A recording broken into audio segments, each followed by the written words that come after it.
Thank you, Mr. Chairman, and thank you, Mr. Sunstein, for being here today. I'd like to follow up on one of the comments. You had mentioned that if any small business owners would like to sit down with you, that your door is open to them. You know, right now in our economy, with our unemployment rate where it is and it's sustained, one of the things that I've heard consistently in talking with my constituents, and I know this goes across the country, you know, in North Carolina and throughout, regulations are killing us is the #1 issue.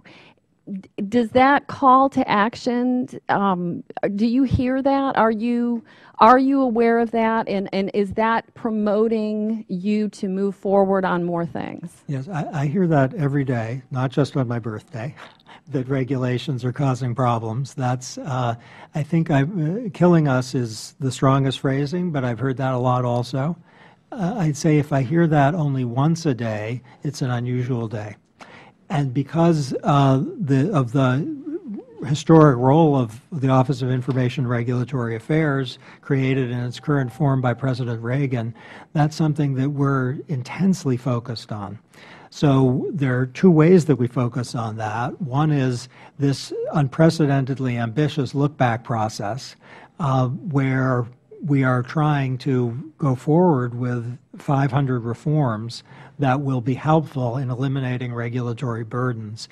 And the Occupational Safety and Health Administration, elimination of nearly 2 million burden hours.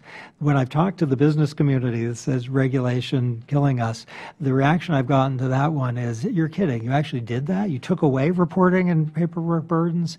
That was greeted enthusiastically. So a lot of what we're trying to do is take away unjustified burdens. Mm-hmm. The other thing we're trying to do is to make sure that regulations going forward, which in some cases are the bulk of the concern, if they're going to go forward, they better have commensurate benefits. They better be saving lives or doing something great.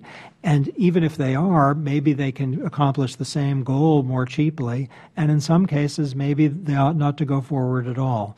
So the fact that you've seen many of the rules, not all to be sure, but many of the rules that have been of particular concern to the small business community being withdrawn for further engagement with the small business community. The most prominent of these was the Labor Department's musculoskeletal disorder reporting rule, where the Office of Advocacy of the SBA and the small business community in general found it confusing. And what happened to that is it was withdrawn. There was an EEOC rule implementing statute you enacted, the Americans with Disabilities Act amendments, which when proposed encountered a great deal of concern from the business community, saying this is confusing, regulatory uncertainty, and overreach. As it was finalized after a great deal of engagement under the with reference to the President's executive order on regulation, the Chamber of Commerce said, you heard us. It's good. This is very reasonable. We applaud this final rule. And that's a model where the disability community thought this was a good implementation and the business community thought it's okay, it's fine. That's a model that would be nice to follow. I have one more specific question. One of the issues that's been brought to my attention are on private right of actions. In the regulatory agencies being forced to overregulate for fear of lawsuits. If this were something that were removed, do you see that this would decrease the amount of regulation moving forward? I think the answer to that is clearly yes.